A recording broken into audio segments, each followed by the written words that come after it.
வாழ்க வளமுடன். வேல்வேல் முருகா, வெற்றிவேல் முருகா. தமிழகத்துக்கு என்ன பெரிய பெருமைன்னா, சித்தர்கள் வாழ்ந்த பூமி. சித்தர்னா யார்? அத நம்ம தெரிஞ்சுக்கிட்டோம்னா, அவரோட பற்றி நம்ம போட்டுறலாம். அங்கே போகணும், அந்த சித்தர் பீடத்தை பார்க்கணும்லாம் இல்ல. அவர் நினைச்சாலே அந்த சக்தி நம்மளுக்கு வரும்னு சொல்றாங்க. சித்துனா உயிர்.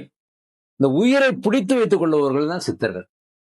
எவ்வளவு காலம் வாழலாம் அப்படிங்கிற அவங்க முடிவு பண்ணுவாங்க. அதைத்தான் மற்றவர்களுக்கும் அவர்கள் சொல்லிக் கொடுத்தார்கள். அவர்களை பின்பற்றவர்கள் எப்படிலாம் நீண்ட நாள் வாழலாம், எப்ப நமக்கு தேவையோ அப்ப உயிரோட இருக்கலாம், பின்பு இந்த வானத்தோட கலக்கலாம் என்பதை சொல்றதுதான் சித்தர். இப்ப நீங்க சிவகங்கை மாவட்டம், சிவகங்கையில இருந்து நம்ம மதுரைக்கு போற வழியில ஒரு 11 கிலோமீட்டர்ல கோவானூர்னு ஒரு ஊர் இருக்கு. அந்த கோவானூர் ஒரு காடு. இந்த சித்தர்கள் ஏன் இந்த மக்களோட இல்லாம காட்டு பகுதியில போய் வாழ்ந்தாங்கிறதுக்கு அங்க அமைதி, தனித்திரு, பசித்திரு, விழித்திருன்னாங்க ராமலிங்க வரலாறு சொன்னார். தனிமையா இருக்கும்போது யாருடைய தொந்தரவும் இல்லாம அமைதியா போய் இருந்து அவர்கள் விரும்பிய கடவுளை வேண்டி மக்களுக்கு அவர்கள் தொண்டு செய்யணுங்கிற அப்படி தனியா இருந்தா அப்படி ஒரு இடம் தான் கோவானூர்.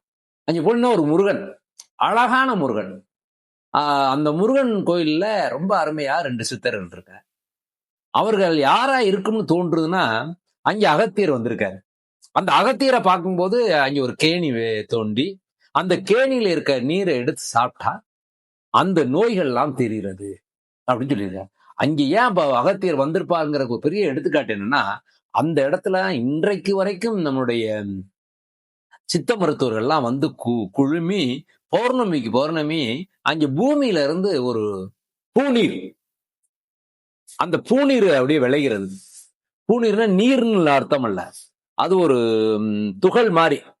அந்த பூநீர் சிறப்பு வர்ற அந்த நீர்ல போடணும். அதை எடுத்து அதை பக்குவம் பண்ணி அதை மருத்துவத்துல அதை பயன்படுத்தி இருக்கிறார். அப்ப அதனாலதான் அகத்தியர் அங்க வந்த பிறகுதான் தோன்றி இருக்குமா, இல்ல அகத்தியர் அதை கண்டுபிடித்தாராங்கிறது ரொம்ப அருமையா இருக்கு. அப்படி பார்க்கும்போது அந்த சித்தர்கள் அங்கே குழுமினால அகத்தியர் வந்த போது அங்கே 2 சித்தர்கள் இருந்திருக்கா. அந்த சித்தர் சமாதி இன்னைக்கும் அந்த முருகன் கோயிலுக்கு பின்னாடி இருக்கு. அப்படிப்பட்ட முருகன் கோயில்ல தான் ரொம்ப அருமையா 2 மயில் இருக்கு. ஒரு முருகனுக்கு ரொம்ப ரொம்ப அடையாளம் இல்லையா 2 ஊசி பல நல்ல செய்திகளை தமிழகத்துக்கு கொடுத்தவர் முருகன். அது ஒவ்வொன்றா நம்ம பின்னாடி வீடியோவில் பார்ப்போம். ஒன்று மருத்துவம், மற்றொன்று சோதிடம். அங்கே 2 மயில் இருக்கு. அந்த மயில்ல 2 மயிலையும் முன்னாடி ஒரு சின்ன மயில், அடுத்த ஒரு பெரிய மயில் இருக்கு.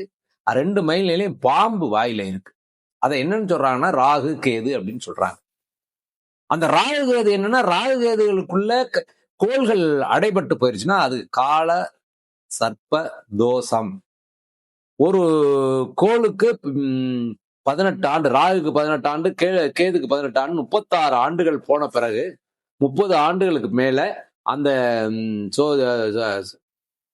அந்த மாதிரி அடைபட்டிருக்கவர்கள் பின்னாடி பிரபலமா ஆவாங்க அப்படின்னு சொல்றாங்க. ஆனா இங்க அந்த சோதிடத்தினுடைய ஜாதகத்தை கொண்டாந்து வைத்து வணங்குனா இந்த கால சர்ப்ப தோஷம் யோகமா மாறும்னு எல்லாரும் வணங்கி கொண்டிருக்கிறார். அங்க இருக்க அந்த பூநீர் இருக்குல்ல, அந்த பூநீர் இந்த முருகன் கோயிலுக்கு எதிர்த்தாப்புல ஒரு பொட்டல் இருக்கு. அங்க ஒரு அம்மன் இருக்கார். அந்த அம்மனுக்கு முன்னாடிதான் அது விளையுது. பூநீர் விளையும் பொட்டலாக அது அருமையாக இருந்து மருத்துவத்துல பெரிய சாதனைகளை பண்ணி கொண்டிருக்கிறது. அதை ரொம்ப அருமையா சொன்னார். என்ன சொன்னார்னா, இது சிவகங்கை சமஸ்தானம் தேவஸ்தானத்தை ஆளுகைக்குட்பட்ட இந்த கோவானூர் கிராமத்திலே இந்த முருகப்பெருமான் 2000 ஆண்டுக்கு பழமையான வாய்ந்த முருகன். இந்த முருகப்பெருமானிடம் அகஸ்தியர் தீர்த்தம் என்று ஈசான பாகத்திலே ஒரு குளம் இருக்கிறது, கிணறு. அந்த கிணற்றினுடைய நீரை அருந்தினால் தீராத வியாதிகளையும் தீர்க்கக்கூடிய ஒரு பாக்கியமாக இங்கே உள்ள மக்கள் கருதுகின்றார்கள். இது போக சுவாமியினுடைய முருகப்பெருமானுக்கு எதிர்த்தாப்புல மயில் வாகனங்கள் 2 இருக்கிறது. மூலஸ்தானத்துக்கு எதிர்த்தாப்புல ஒரு மயில் வாகனம் ஸ்ரீ வாகனம், வெளியிலே பெரிய மயில் மண்டபமாக இருந்து அந்த மயில் வாகனமும் இருக்கிறது. எல்லா ஆலயங்களிலும் முருகப்பெருமானுடைய அந்த மயில் வாகனத்திற்கு கீழே தான் பாம்பு இருக்கும். ஆனால் இந்த ஆலயத்தில் மட்டும் மயிலினுடைய வாயிலே இந்த சர்ப்பத்தை வாயிலே வைத்திருப்பதனாலே குழந்தைகள் இல்லாத புத்திரதோஷம், கால சர்ப்பதோஷம், திருமண தடைகளை நீக்கக்கூடிய ஒரு பெரிய பாக்கியமாக இந்த முருகனை தொழுதோமானால் இவர்களுக்கு திருமண தடையும் புத்திர பாக்கியத்தையும் ஏற்படுத்தி கொடுக்கக்கூடிய ஒரு விசேஷ வைபவமாக கருதப்படுகிறது. அதே போல இந்த ஆலயத்தினுடைய நீரை அருந்தி வந்தாலும் தீராத வியாதிகளையும் தீர்த்து வைப்பதாக மக்கள் கருதி வருகின்றனர். இதிலே வைகாசி விசாகம் பங்குனி உத்தரம், கந்த சஷ்டி, இந்த வைபவங்கள்லாம் முருகப்பெருமானுக்கு உகந்த வைபவங்கள்ல இங்கே முருகப்பெருமானுக்கு சிறப்பு பூஜைகள் வைபவங்கள்லாம் நடைபெறும். மாதந்தோறும் நடைபெறக்கூடிய கார்த்திகையிலே முருகப்பெருமானுக்கு சிறப்பு அபிஷேகம், அதனைத் தொடர்ந்து சிறப்பு அன்னதானம் நடைபெறும். அதே போல வாரந்தோறும் செவ்வாய்க்கிழமை 11:30 மணியிலிருந்து 1:30 மணி வரைக்கும் மக்களுக்காக இது திறந்து நிற்கப்பட்டு விசேஷமாக மக்கள் வந்து தரிசனம் செய்து கொண்டிருக்கிறார்கள். இந்த ஆலய கும்பாபிஷேகம் வெகு விரைவில் நடைபெற உள்ளது. இந்த ஆலயத்திற்கு தங்களால் இயன்ற நிதியுதவி செலுத்தி ஜாதகத்தை கொண்டு வந்து வைத்தோமானால் தோஷங்களை நிவர்த்தி செய்வதாக ஒரு ஐதீகம் பண்ணி அவளுடைய ஜாதகத்தை, குழந்தைகளுடைய ஜாதகம், பெண் ஜாதகமாக இருந்தாலும் சரி, ஆண்களுடைய ஜாதகமாக இருந்தாலும் சரி, சுவாமியினுடைய பாதத்தில் வைத்து எடுத்துன்னு திருமண தடையை நீக்கி அவர்களுக்கு விரைவிலே திருமணம் நடைபெறுவதாக இது கருதி வருகின்றன. இந்த முருகப்பெருமான் கலியுக வரதனாக இருந்து மக்களுக்கு எல்லாம் காத்து ரட்சிக்கொண்டு, கந்தா என்றால் இந்தா என்று வரத்தை அள்ளி கொடுத்து கொண்டு காத்து ரட்சிக்கிறது. சிவகங்கையில் அருகிலிருந்து ஒரு 12 கிலோமீட்டர் தூரத்திற்குள்ளாக இந்த கோவானூர் கிராமம் இருக்கின்றது. கோவானூர் பொட்டலிலே குண்டுமணி சன்னதியிலே சாகாமொழி பூத்திருக்கும் ஜாஞ்சியமணி ஞான பெண்டுகளா நல்லா சொல்றாங்க. கோவானூர் பொட்டலிலே குண்டுமணி சன்னதியில் சாகா மூலிகை பூத்திருக்கு, சாய்ந்து கும்பிடடி ஞான பெண்ணே. இந்த ஊருக்கு அவ்வளவு, இந்த முருகன் கோயிலுக்கு இந்த அம்பாள் கோயிலுக்கு இடையில அருமையா பூத்திருக்கிற அந்த மூலிகை. அந்த பூநீரை பத்தி சொல்லும் பொழுது ஒரு சித்தர் பாடல் சொல்கிறது. கோவானூர் பொட்டலிலே குண்டுமணி அம்மன் சன்னதியில் சாகாமல்லி பூத்திருக்கு, சாய்ந்து கும்பிடடி ஞான பெண்ணே. இப்ப சித்தர்கள் உயிரை பிடித்துக் கொள்வார்கள் அப்படிங்கிறதுக்கு இந்த மருத்துவத்தை எல்லாம் வைத்து பயன்படுத்தி ஒரு உடம்ப கல்பமாக்கியதாக சொல்கிறது. சாகாமல்லினே அதை சொல்றாங்க அந்த பூநீரை.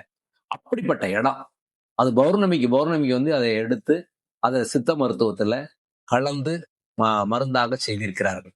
அப்படி சித்த மருத்துவர்கள்லாம் வந்து போற்றக்கூடிய இடமாகவும் அந்த முருகன் கோயிலும் அந்த குண்டுமணி அம்மன் கோயிலுக்கு முன்னாடி இருக்க பொட்டல்ல அது பௌர்ணமிக்கு விளைகிறது. அதை பார்ப்பதற்கு எல்லாரும் நன்றா இருக்கிற இந்த மருந்தை கூட எடுத்துட்டு வந்து அதை வந்து சித்த வைத்தியத்துல நம்ம தெரிந்து கொள்ள வேண்டியிருக்கு. அப்படிப்பட்ட இடம் இந்த கோவானூர் இடம். அது ஒரு பெரிய இடம்னா அது ஒரு பெரிய காடு. நீங்க போய் பாருங்க, தனிமையான இடம். முருகன் இருக்க தனிமையான இடங்கள்ல இப்படி இடத்தான் அவர்கள் சித்தர்களும் ஞானிகளும் விரும்பி இருக்கிறார்கள். போய் பாருங்க, அந்த ஒரு காட்டுக்குள்ள ரொம்ப அமைதியான, ரொம்ப அமைதியான இடம். அப்படிப்பட்ட இடத்துக்குள்ள அந்த முருகன் தன்னுடைய அருள் பார்வையால் எல்லாரையும் தன்வசப்படுத்தி கொண்டிருக்கிறார். மிக அருமையா இருக்கிறது. இன்னும் சொல்ல போனா அந்த சாகாமல்லி என்று சொல்வதற்கு அடையாளமாகவே இருந்தது நம்ம முருகனால இருக்கணும் என்று நினைக்கின்றோம். அப்படிப்பட்ட அந்த மருந்து அவருடைய அருள் பார்வைப்பட்டோன்னே மேலும் அதற்கு சிறப்பு இருக்குமோ என்ற சிந்தனை நமக்கு தோன்றுகிறது. அதை வணங்குவோமேனால் நிச்சயம் நமக்கு பெரிய 2 விஷயம். ஒன்று, தோஷம் யோகமாக மாறும், நோய் தீரும். அங்கே இருக்க அந்த தீர்த்தம் நிச்சயம் ஒரு மனிதனுக்கு உடம்பிலே இருக்க நோய்களை போக்குகிறது. ஏன்னா அகத்தியர் வந்ததனால் அவர் அகத்தியரை வணங்கிய 2 சித்தர்களா இருக்குமோ என்று அங்கே சொல்லப்படுகிறது. பின்பக்கத்திலே 2 சித்தர்கள் சிவலிங்கத்தை மேலே கீழே இருக்கிறார்கள். ரொம்ப அருமையாக அந்த இடம் இருக்கிறது. அமைதியை விரும்புபவர்கள், அமைதியான நேரத்தில் அதை வணங்க நினைப்பவர்கள் போய் வணங்கி பாருங்கள், நிச்சயம் நல்லது கிடைக்கும். நம்முடைய சிவகங்கை மாவட்டம் வந்து கோவனூர் என்ற அருமையான ஊர் உள்ள ஒரு காடு பகுதி மாதிரி போகுது. அங்க எல்லாரும் கேட்டா தெரியும். அடுத்த வீடியோக்கள்ல நம்ம வந்து போடும்போது நம்முடைய சோதிடமும் அல்லது சித்தமும் முருகன் கொடுத்தார் என்பதை ஒவ்வொரு முறையாக சொல்ல இருக்கிறோம். எல்லோரும் இதை ஷேர் பண்ணுங்கள், சப்ஸ்கிரைப் பண்ணுங்கள். நிச்சயம் பெரிய வெற்றியை நாம் அடையலாம். வெற்றிவேல் முருகனுக்கு அரோகரா.